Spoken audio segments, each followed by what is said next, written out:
Nongeye kubasuhuza abakozi bacu bahaye ikaze mu kiganiro kuri Wahishwe. Mbibutsa ko ahari ku Murinzi TV ni channel y'ijambo ry'Imana. Tuvuga ubutumwa bwiza bw'ijambo ry'Imana buhora abantu ukabakura mu byaha. Ntabwo ndi umu content creator, nongere musubiremo. Ntabwo ngiyo bigiye nkuko mubona ku mbuga nkoranyambaga nyine byashyushye abantu babonye content. Ariko nta mwanya mfite w'ibyo. Cyane cyane muri kubona amacano ajyanye n'ibintu by'Imana yitwa gospel, ibintu yibereyemo abantu barangaye, Satani abanyanyagije bakajya kurangara bakavuga ubusa. Ariko twe nta mwanya dufite, nta mwanya afite kuvuga ubusa. Reka tuvuge ijambo ry'Imana zabasha kubatura abantu rikabakura mu byaha. Hanyuma nakoze ikiganiro ubushize, umuntu ambaza ikibazo ndakimusubiza. Ndashimira abantu bakomeje kutubwira ko ikiganiro cyabafashije kijyanye n'uburyo abadayimoni bambara imibiri y'abantu cyangwa se bashobora kwihindura ikindi kintu icyo ari cyo cyose. Hari umuntu uherutse kujya kuri channel ya Rweme Mbabazi mu kiganiro inkuru yanjye, ni umusore avuga uburyo yakundanye n'umukobwa imyaka 6, ariko nyuma ashaka kujya kumusura iwabo mu rugo. Agezeyo asanga barahari, ariko umukobwa yari yamubujije, ariko nyuma aza kujya atamubwiye asanga barahari, ahabwa tuje gusura kanaka. Baramubwira ngo uwo muntu se ko twamushyinguye yapfuye hashize imyaka 12. Agwa mu kantu aravuga ati giye turakundana kandi turi inshuti, turi gupanga no kuri ubukwe. Kobwa mwiza cyane, wasaga n'umuhinde mwiza w'inzobe nziza n'imisatsi myiza inyerera. Hanyuma bamuzanira album y'amafoto, bamwereka from the beginning uburyo yarwaye, akaremera mu bitaro, akajya muri koma, agapfa, akajya muri morgue, agasohora umurambo, ya mihango yose yo gushyingura barabimweretse, agwa muri koma. Baramubwira ngo uyu muntu twamushyinguye yapfuye kera, amaze imyaka 12. Rero abadayimoni bashobora kwihinduranya bakambara imibiri y'abantu bapfuye cyangwa se bakihindura ikindi kintu. Ngira ngo wari wakibajije yarasubijwe, kandi n'abandi benda tamudukurikira mwagiye murushaho kumenya byinshi. Hanyuma uyu munsi amadini menshi yita amadini y'ububyutse cyangwa se Pentecostal Church arangwa n'ikintu cyitwa ubuhanuzi, ndetse rimwe na rimwe bigateza impaka. Abantu bakavuga bati ubuhanuzi burapfuye, ntabwo tubwizeye bitewe na outcome cyangwa se n'ibivamo. Uzasanga abahanuzi benshi rabaye urwamenyo kuri imihanda umugani wanyu, either ku mbuga nkoranyambaga cyangwa se n'ahandi hantu, kubera imyitwarire mibi. Umuhanuzi niwe washenye urugo, maze kurusenya ajya gutwara umugabo w'abandi. Sindivuga amazina y'abantu hano, ariko murabazi benshi n'ibindi. Hanyuma uyu munsi ndagira ngo tuganire ubundi ubuhanuzi bupfuye buva hehe. Ese Imana igitanga ubuhanuzi bupfuye? Ese Satani agira impano z'ubuhanuzi nawe ku buryo yazigabira abantu, abakozi be, hanyuma bakaba bazikoresha? Reka navuga ibintu byinshi, manze senge twinjire mu kiganiro. Ndagushimiye Uwiteka Mana yacu, ngushimiye ko wakomeje kutwongerera ubumenyi ndetse ukomeje guhishura byinshi. Waraturize ibihe bitambutse, n'uyu munsi waturiza uhabwe icyubahiro. Twinjiye mu kindi kiganiro, dushoboze Mwuka yaduha ubwenge, atwungure kandi akomeze kuduhishura byinshi kurusha, kugira ngo umukumi mutoya abantu baronse amaraso yawe babashe gusobanukirwa, batazagwa mu ruzi rw'ikiziba. Duha ubwenge, duha Umwuka wera no kumenya, utwagure cyane, kandi abantu bazari iki kiganiro ndabasenge kugira ngo bahumuke amaso, batazarimbuzwa no kutamenya. Ndagushimiye ko turi kumwe natwe, izina rya Yesu, amen. Rero inshuti zacu, abakunzi ba Murinzi TV, ikiganiro mwacyumvishije, tujye kwebera hamwe ubuhanuzi ubundi bupfuye buturuka hehe. Mu kiganiro cyari cyabanje nababwiye ko hari amatsinda akomeye y'abadayimoni baba mu kirere cya kabiri, mu ijuru rya kabiri. Ubutaha nzabakorera ikiganiro ku bijyanye n'amajuru. Niba mwumva twagikora, nagira ngo abantu babifuza ko twakora ikiganiro ku bijyanye n'amajuru mujye muri comment mubimbwire kugira ngo nzagitegure. Ni ikiganiro gikomeye, kandi Imana igenda ihishura ibintu byinshi abantu batari bazi. Rero niba mubyifuza ko nategura ikiganiro ku majuru, murambwira nzagitegure. Hanyuma twihute rero, twabonye amatsinda 5, ubundi n'amatsinda 10 akomeye, ariko nafashamo 5 y'ingenzi. Tubonamo n'itsinda rishinzwe kuzana imyizerere mu isi bita ngo spiritual teachers, ariko akazina kabo bitwa Pleiadians. Aba Pleiadians rero banashinzwe agashami k'ubuhanuzi. Wenda sizi ko bwinjira mu majuru, ariko bakorera mu ijuru rya kabiri. Iri juru rya kabiri ni ijuru ribamo abadayimoni bakoreramo mu gutanga ibitangaza hano ku isi, mu gutanga ubuhanuzi, mu gutanga impano zitandukanye, impano zo kubwiriza mu buryo bw'ijambo ry'Imana ariko ari umukozi wa Satani, impano zo kuririmba indirimbo zitwa ko ari iz'Imana ariko ari umukozi wa Satani, n'ibindi. Hanyuma aba badayimoni ni nabo batanga ubuhanuzi. Akenshi abayobozi b'amadini akomeye, aya madini twita mega churches cyangwa se n'andi madini yitirira Gikristo, ubundi bagomba kwihuza n'iyi myuka kugira ngo ibahe izindi mbaraga zo kubasha gukora ibitangaza muri aya madini yabo ngo bemeze abantu. Kisabe kubwira nuko ibitangaza byabo aba ari byo kwemeza abantu, atari byo guhesha Imana icyubahiro, to glorify God. Ikindi hari imihango, hari icyo bita initiation bagomba gukora kugira ngo bagere kuri izo mbaraga. Uko kiri kintu gisabwa, condition babasaba, Satani abasaba ni condition z'ibitambo, kandi ibi bitambo aba ari ibitambo by'amaraso atarayihene, ahubwo y'abantu. Umwana wawe ukunda, umugore wawe, inshuti yawe, mu muryango, iyo byanze baragutwara wowe ubwawe. Hanyuma uko utanga ibitambo na level ugezeho, ni kunazamuka mu mbaraga runaka. Tubigereranye nkaho umuntu ajya ku isoko kugura imodoka, akagura imodoka ya Carina yakoze ya miliyoni 4. Toyota Carina miliyoni 4. Ariko undi akajya ku ruganda akazana Rolls Royce ifite agaciro ka miliyoni 398 z'amanyarwanda. Zose ni imodoka kandi zideplace abantu, ariko igiciro nuko zimeze, nuko zikoze, nuko zigaragara cyo gitandukanye. Aba bakozi ba Satani nabo uko wishyuye igitambo n'urwego ugezeho, uhabwa imbaraga zisumbuyeho, ku buryo hari abagera ku rwego rwo gutanga ibitambo ku rwego rw'akarere, rwego rw'igihugu, rwego rw'isi, baba bageze ku rwego rwo hejuru cyane. Ntabwo ndi bubitindemo, tujye kuri kote ijyanye n'ubuhanuzi bahabwa mu ijuru rya kabiri.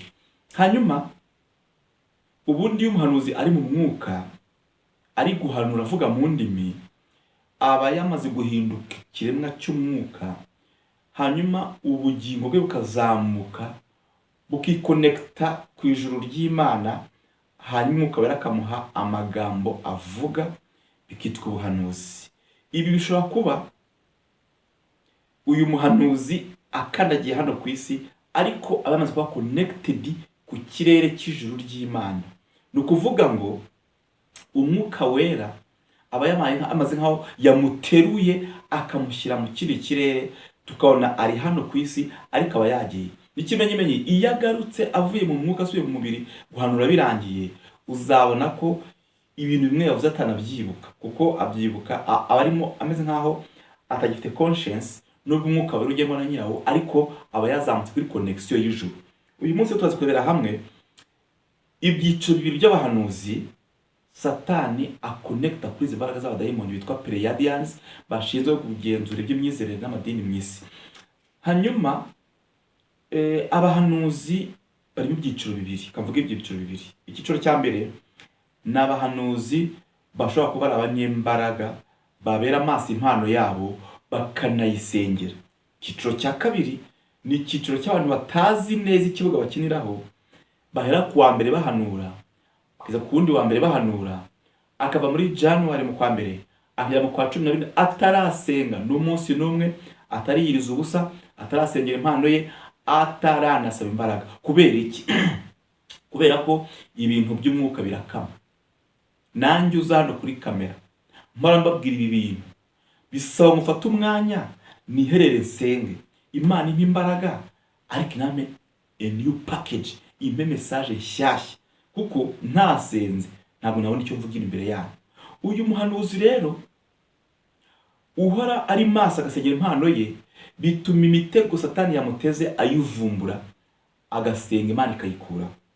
Hanyuma umuhanuzi twakwita nk'indangare utabera amaso impano ye, ntasengera impano ye, biroroshye kumucomora kuri network y'ijuru, abadayimoni bakamucomeka kuri network yabo yo mu ijuru rya kabiri ritanga bwa buhanuzi tugiye kurebera hamwe. Hanyuma bigenda bite kugira ngo umuntu wahoze ari umukozi w'Imana asigara ahanura, ariko ahanura ibintu by'abadayimoni?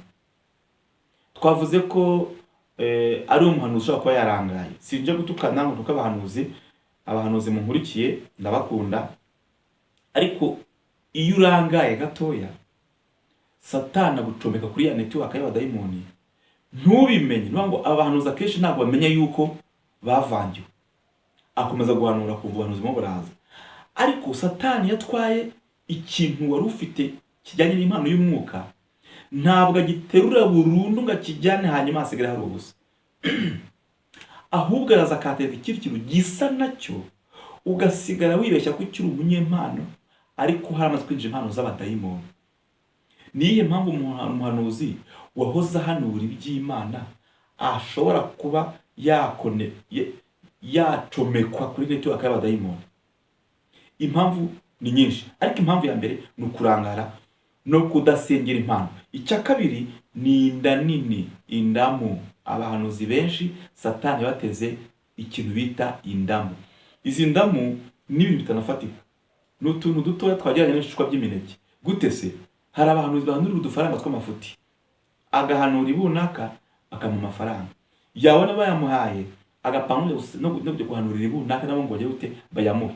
Iyo abadayimoni babonye uwo mutima wo gukunda amafaranga mu by'Imana, biroroshye kugucomeka kuri network yabo. Kubera iki?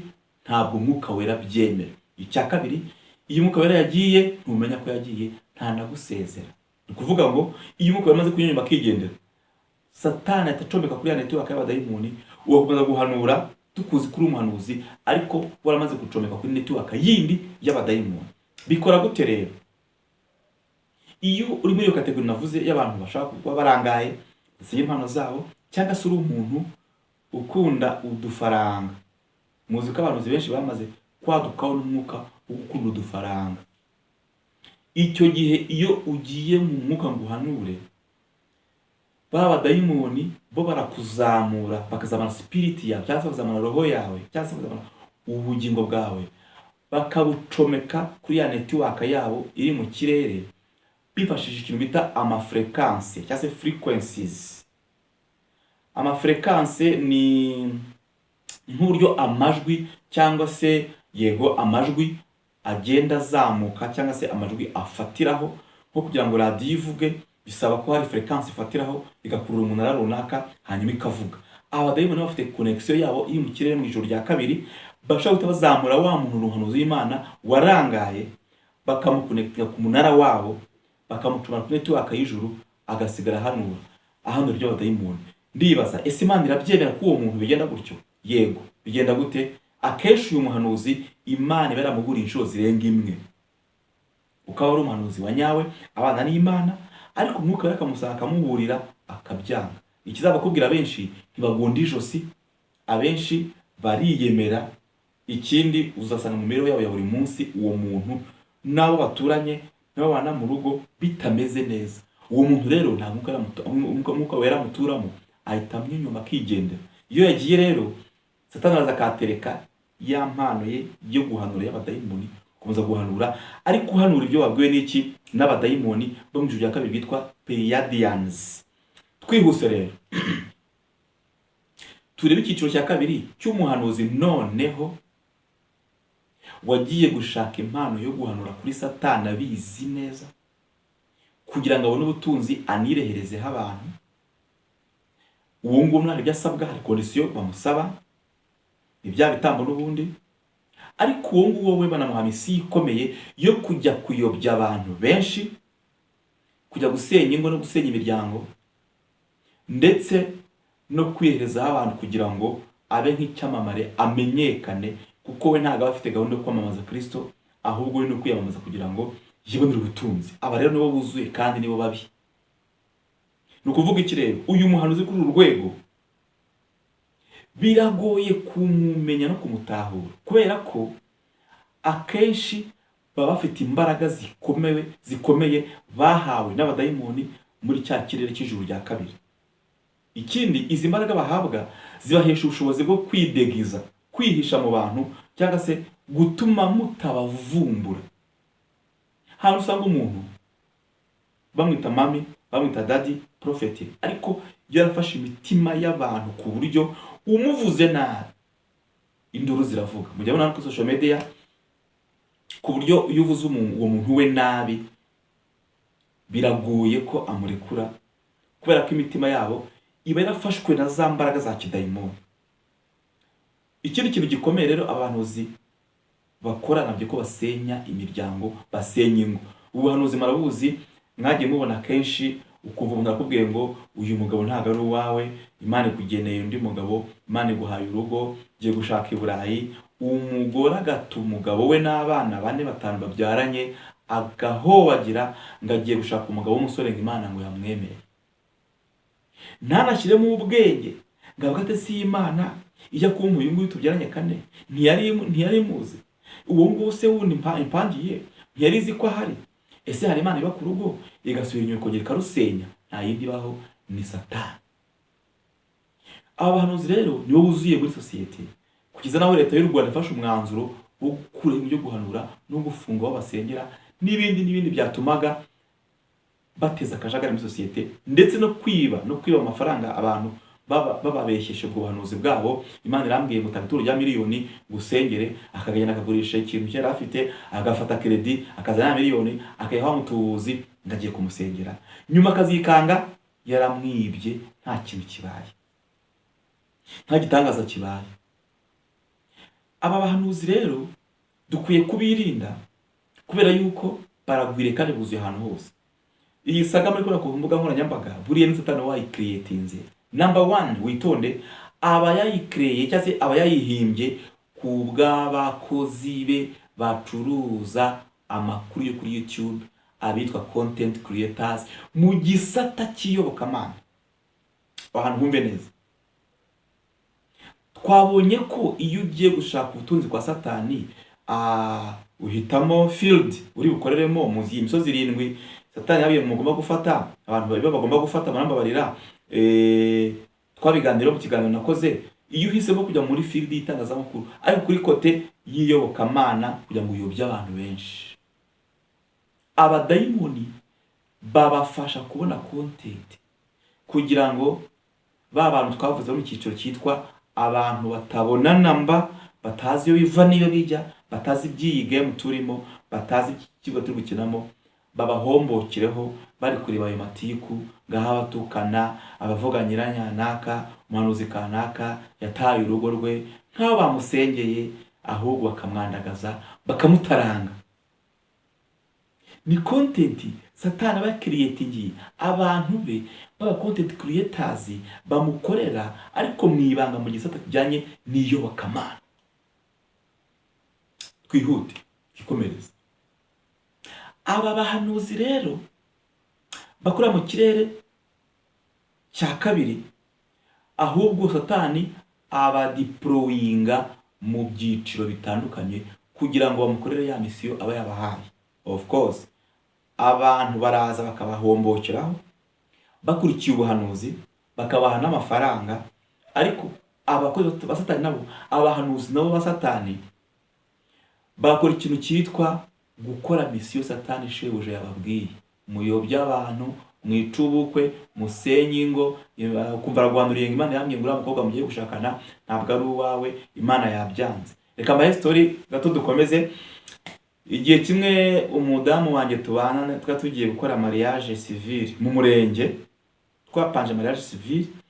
Umuhanuzi kandi ari umuntu ukomeye mu idini, afite na titre yo ku rwego rw'umubayobozi b'idini. Hanyuma hamagara nyiri umudamu tubana, aramubwira ati uriya muntu mugiye kubana Imana yabyanze, aya masezerano mugiye gusezerana Imana yayanze, rwose ubitekerezeho, nushaka ubihagarike ubyihorere, ntabwo Imana yabikunze, Imana ntabwo yabyemeye. Uratekereza umuntu mwarambagizanyije, mugapanga ibintu, mukabwira imiryango, mugategura iminsi, mukajya ku murenge kwiyandikisha, bakabaha itariki, mukajya gusinya. Iyo Mana yaba arinjije ku ruhe rwego ku buryo ku munota wa nyuma muzajya mu murenge ejo mu gitondo aribyo ubona ko wa muntu mutaberanye. Ndababwiza ukuri, uyu muntu yaransenyeye urugo. Noneho hari igihe abadamu nabo wenda bareba hafi, noneho umugore wanjye aravuga ati se buriya wamugani Imana ko yabyanze byaza ibibazo araza arabimbwira. Ndabona ngo oya barakubeshya ni imitwe n'abatubuzi byihorere. Mbona muganzi ndamwigisha, byantwaye imbaraga nyinshi kugira ngo mbimwumvishe, kandi ngo tuzakora umurenge ejo mu gitondo. Twarabwiye abantu, twarasabye itariki barayiduhaye, turi bujye gusinya mu gitondo, ariko Imana iraturengera, mbona arabyumvishije, tubona turarokotse. Hari abantu ubwo rero badukurikiye, hari abantu benshi utuvugana bari guca muri ubu buzima, babujijwe gushaka abo bakundaga ngo ni Imana yabyanze, kumbe ni wa muhanuzi ufite ya misiyo yo kwica ubukwe. Hari abantu benshi utuvugana bari mu marira menshi n'agahinda, babujijwe abagabo babo n'abagore babo, batatanyije imiryango kugira ngo ni Imana ngo yabyanze, kumbi ari abahanuzi bahawe misiyo, bazi neza ko bazarimbuka, bashese ubugingo bwabo ikuzimu, bo bazi neza ibyo barimo. Si nka muhanuzi twabonye w'indangare Satani yacomeka kuri nete bakayaba dayimoni, ariko abangaba bo ndi kubatindaho kuko barakomeye, ni nabo bazengereje abantu benshi muri iyi minsi turimo. Hanyuma Yesu ijambo ry'Imana, Pawulo yerekwa iby'ijuru, yabonye uburyo hari ijuru rya gatatu muri paradizo y'Imana, ariko abivuga mu marenga. Aravuga ngo hari umuntu, ngo nzi umuntu wazamutse ajya mu ijuru rya gatatu, abona paradizo. Ngo niba yari mu mubiri simbizi, niba yari mu mwuka simbizi. Reka some iryo jambo wenda dukomeze. Abakorinto ba kabiri ibice 12 duhere ku murongo wa 2. Nzi umuntu wo muri Kristo wazamutse akajyanwa mu ijuru rya gatatu, ubashize imyaka 14.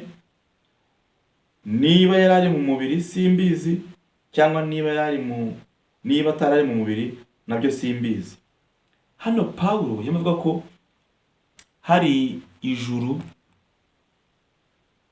ribamo paradizo y'Imana, n'Imana yamutambagije.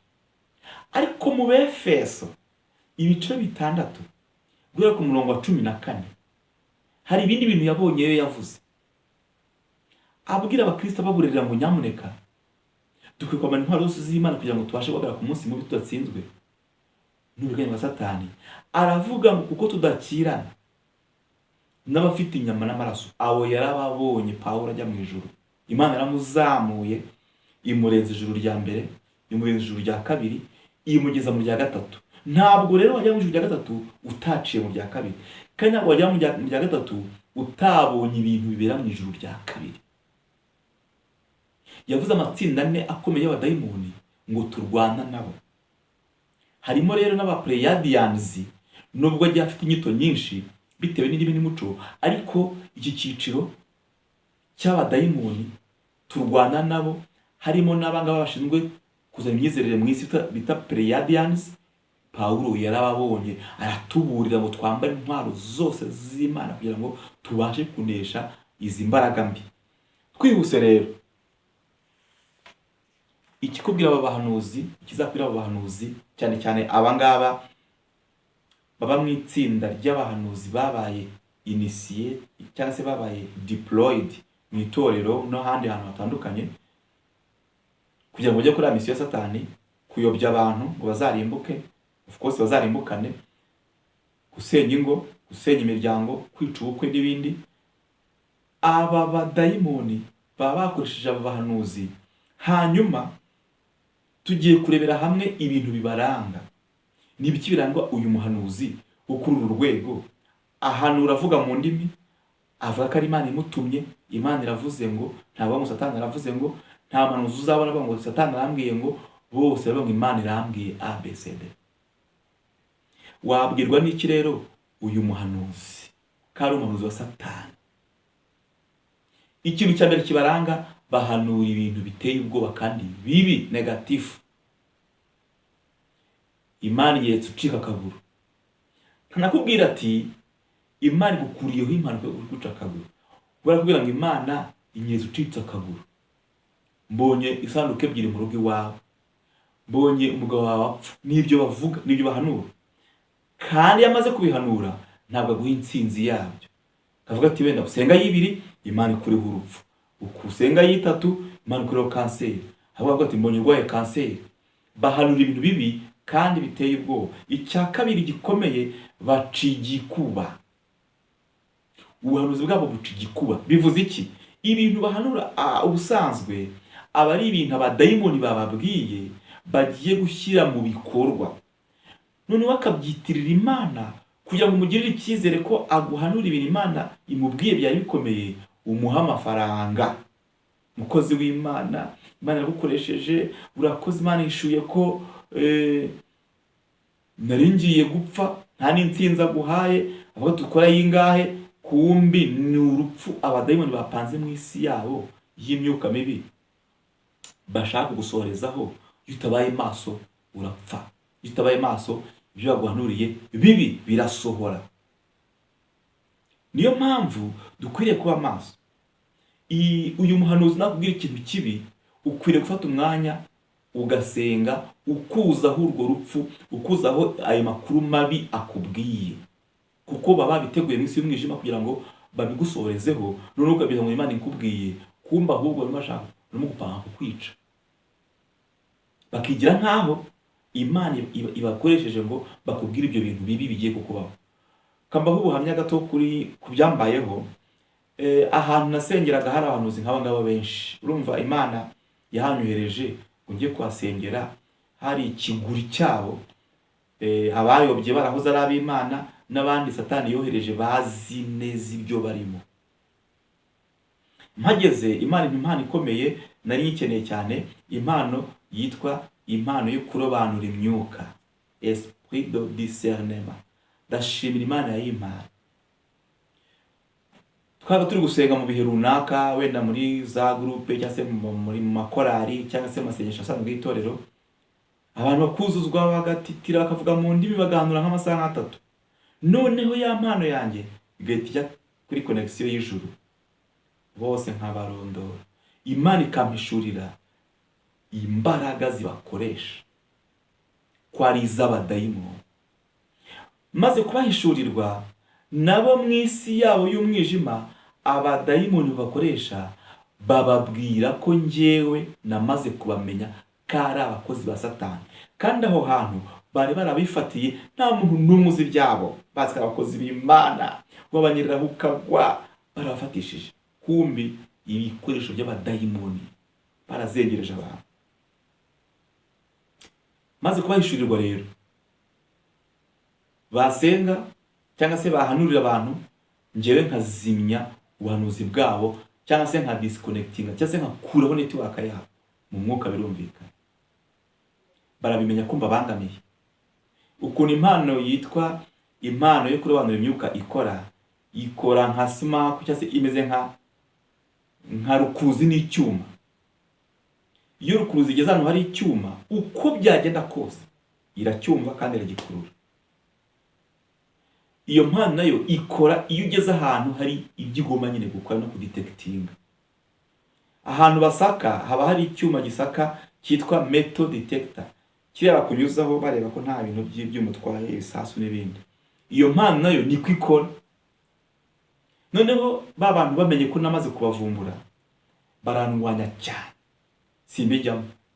Ariko umwe muri bo aza kujya gucaka izindi mbaraga no kongera izindi mbaraga. Ajya mu gihugu cya Uganda, akorerwa imihango yo kuzamurwa mu ntera, initiation, ndetse ajya ahantu bita kuri mountain prayer mu gihugu cy'Ubugande. Izo step zose Imana irazinyereka, irazimbwira. Avayo yaracagize izindi mbaraga. Akivayo Imana iramunyereka urwego ariho. Mbona mu rusengero twasengeragamo uwo muntu ari gusengera abantu afite ibibaraga by'abadayimoni, ariko nyine babyita ngo imbaraga z'Imana. Nkabona arambitseho umuntu ikiganza, noneho ibibaraga biri mu kiganza cy'uwo muhanuzi wa Satani bikazamura umuntu mu kirere agahagarara nta kintu afasheho, ari za mbaraga abadayimoni bamuhaye. Abantu mu rusengero bakoma amashyi ngo ye, bakamwemera ye, bagafaranya nk'uko ubona muri amacaci birirwa bafana bivugirizo, amafirimbi bari nko kuri stade. Ubundi bakoresha ibimenyetso n'imbaraga, I mean n'ibitangaza byo kwemeza abantu. Imana iramunyereka wese, maze kumunyereka araza arampanurira, arambwira ngo mbonye Satani akohereza ibitero by'abadayimoni bivuye muri Tanzania, Burundi na Uganda. Ibaze ibihugu bitatu byose.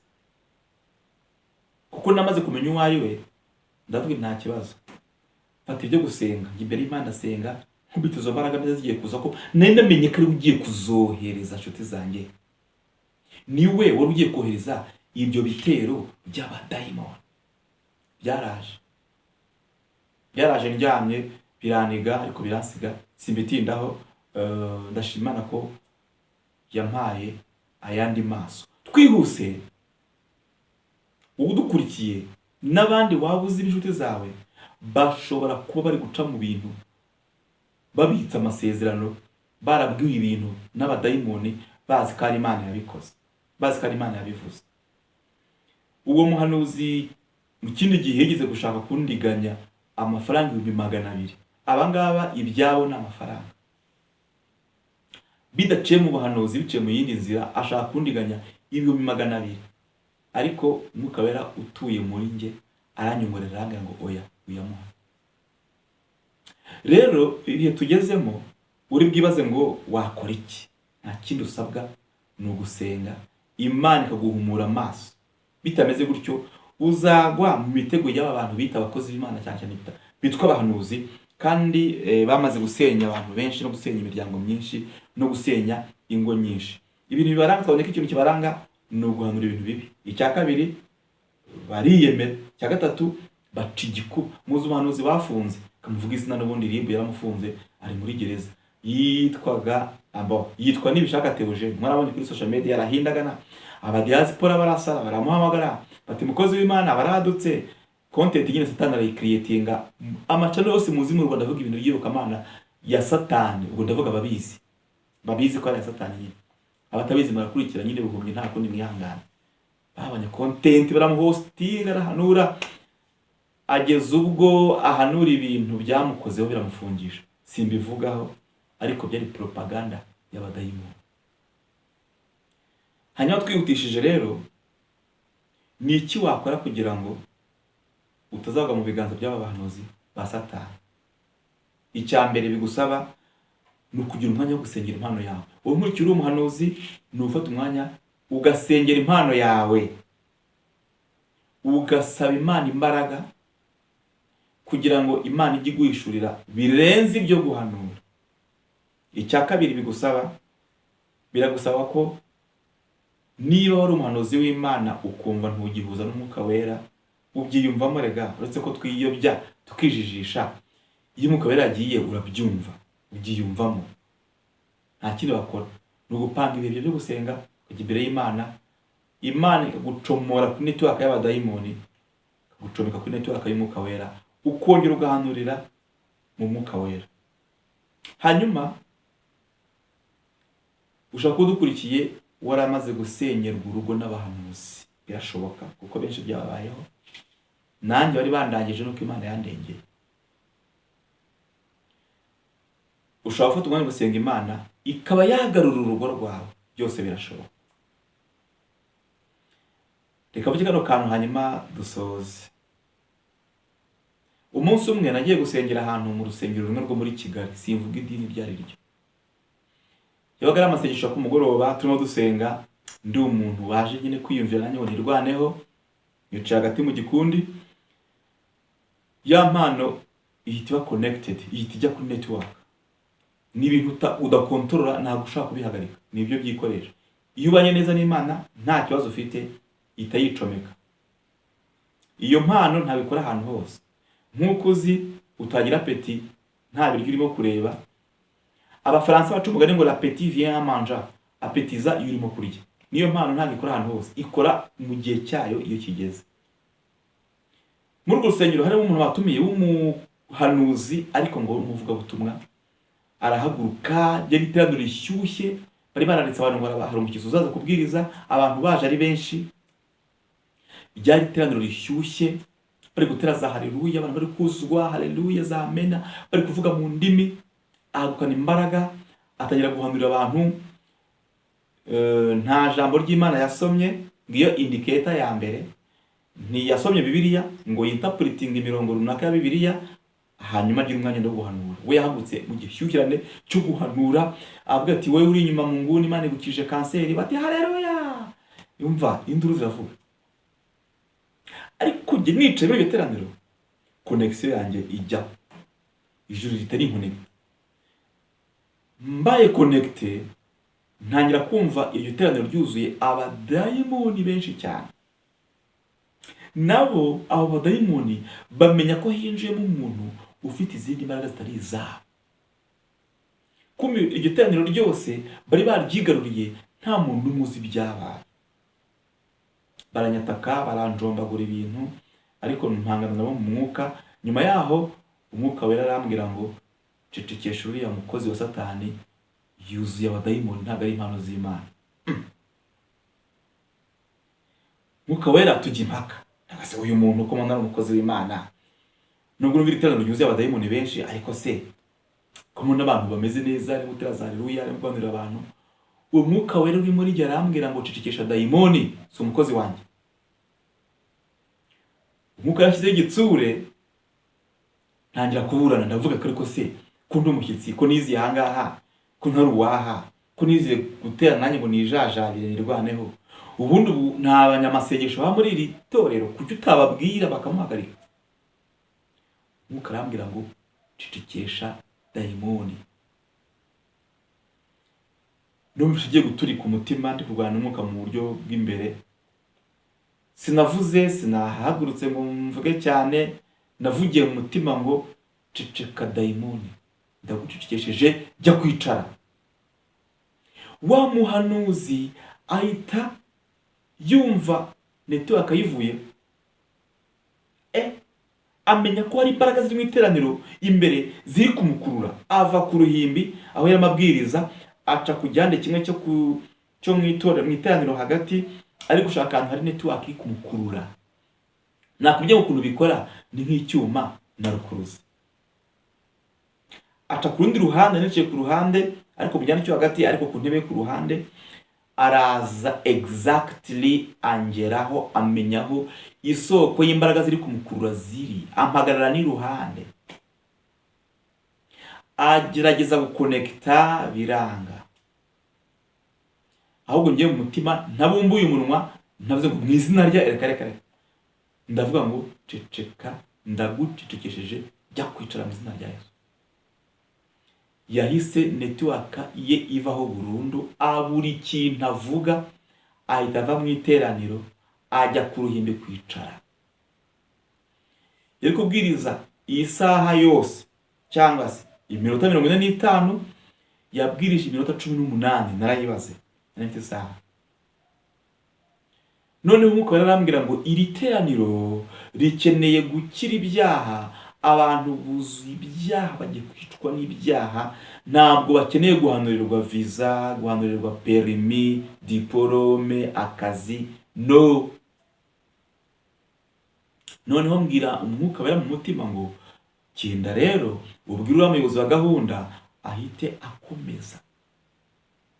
Ako kanya umuyobozi wa gahunda w'aho hantu, moderator, ahita ahaguruka, afata microphone, ajya muri wa mujyo umwuka yambwiraga, ahamagara abantu bashaka kwihana.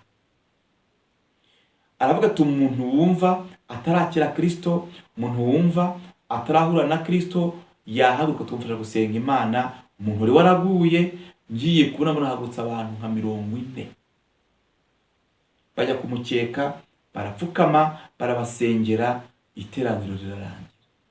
Kakajagari kose kacecetse, ibyahindaga byacecetse, abateraga za haleluya byacecetse. Kumbe umwuka wera arimo gukonvenka abantu mu iteraniro ko ari abanyabyaha ngo bihane. Wa muhanuzi yicaye mu ntebe z'imbere kuri aritari, yabuze amahoro biramucanga, akajya asenga ahamagara bya bidayimoni ngo bimwohereze network cyangwa se bimwohereze support, biranga. Ahubwo umwuka wera akajya ambwira ngo buriya ngo uko umureba ngakoresha imbaraga ngo z'ubumaji cyota magie blanche. Nk'uko yarambwira ngo imbaraga we arimo arakoresha yaciririye ni izitwa magie blanche cyangwa se white magic, ngo ni imbaraga zikorera mu mazi. Yagiye kuzifa we yagiye korera initiation mu mazi, ayikorera muri Congo, kandi izo mbaraga zitwa ngo ni en general zitwa ngo ni la magie blanche, ngo ni magie gukora ibintu byiza. Ni nayo ikoreshwa cyane mu madini menshi bita umwuka wera n'impano nyinshi aba ari magie blanche. Umwuka nsobanurira ukuntu izo mbaraga zikora, ko yagiye kuzironka no kwihuza n'iyo myuka y'abadayimoni ngo abe inisiye n'ibindi. Umwuka yitama detaye zose z'uwo muhanuzi uri muri iryo teraniro, ariko Imana iramucicikisha. Rero wowe udukurikiye ukeneye izindi mbaraga kandi ukeneye ayandi maso. Imana ibitangira ubuntu ntabwo ibigurisha. Niba warakishijwe uzasenga usaba Imana iguhe impano zayo, izaziguha, ariko ziguhe kugira ngo uzikoreshe, si izo kwemeza abantu. Munyemerere iki kiganiro ngisoreza aha ngaha kitaba kirekire cyane, ariko wumvishe ko hari abahanuzi bahoze ari abahanuzi b'Imana baza kugira irari ry'ibintu, nk'uko bari batarigendera, Satani tabaprofita abacomeka kuri rezo y'abadayimoni bo mu ijuru rya kabiri bitwa Pleiadians, kandi babahanuzi bamenya ko bamaze kuva muri systeme y'Imana barimo kuri Satani. Icya kabiri, tubonye itsinda rikomeye ry'abahanuzi Satani yagiye gutraininga, arabatoza, abaha imbaraga zo guhanura, abahani n'abadayimoni babibakoresha kugira ngo babone ubutunzi bagurishije ubugingo bwabo. Ariko icya kabiri, bayobya abantu benshi bifashishije ubuhanuzi, basenya imiryango, bica ubukwe n'ibindi Satani aba yabatumye. Ndabashimiye ko mudukurikira muri benshi, ndabashimiye ko muduha ibitekerezo. Ndagira ngo wowe dukurikira witurije, wibuke ukande kukazogera byibura ujye ubona notification ni mu gihe dukoze iki kiganiro, ubone ko tugishyizeho nacyo kirebe, ukande kuri abone, hepfo kuri sabone hasi subscribe kugira ngo ujye ubona ibyo biganiro byacu. Ikindi ukanda like, iyo ukanze kuri like bituma YouTube ikora recommendation cyangwa se ikora recommendation abandi bantu bari kuri YouTube bakabaza kureba cya kiganiro, kugira ngo uku kuri tubabwira Imana ibahishuye kugere ku bantu benshi. Mbibutse ko ntaje gukorera amafaranga kuri YouTube, dore ko nahari, ntabwo ndi umu content creator nk'aba ngaba mwabonye bashyushye muri za nkuru mwabonye z'aba abandi. Jewe mbagezaho ijambo ry'Imana rero. Reka dusoze dusenga Imana. Imana ibahe umugisha kutureba, kandi Imana ibagure kurutaho. Mbabwiye n'ibikeya, ariko umwuka wera basange akomeze kubashurira byinshi birenze ibi ngibi. Reka dusenga Imana. Mwakoze kutureba no kudukurikira. Imana ibahe umugisha. Ndagushimira iteka Mana nziza, ngushimye none ko uduhaye ubu buryo kujya guhishura aya mabanga. Abantu benshi bayobejwe n'abakozi ba Satani bita abakozi b'Imana, kandi urihangana data. Abantu benshi bakwitiriye byatumye izina ryawe rihinduka igitutsi mu banyamahanga. Ubu ngubu abantu bitwa abakozi b'Imana nibo bambura, nibo bari gusenya ingo hanze aha ngaha, nibo banyamanyanga bakora ibyaha, nibo bagambanirana kandi bitirirwa izina ryawe. Ariko tuzi neza ko umunsi w'urubanza bazabiryozwa nibatihana. Iki kiganiro dukoze nagisenge kugira ngo ugikurikize imbaraga z'umwuka wera, abazakireba bari hirya no hino ku isi barushaho kumenya byinshi mu mabanga n'ubwiru bwa Satani, kugira ngo bashe kuba amaso bakazarimbuzwa no kutamenya. Ndagushimiye ko wanyana tudushoboje mu izina rya Yesu Kristo. Amen.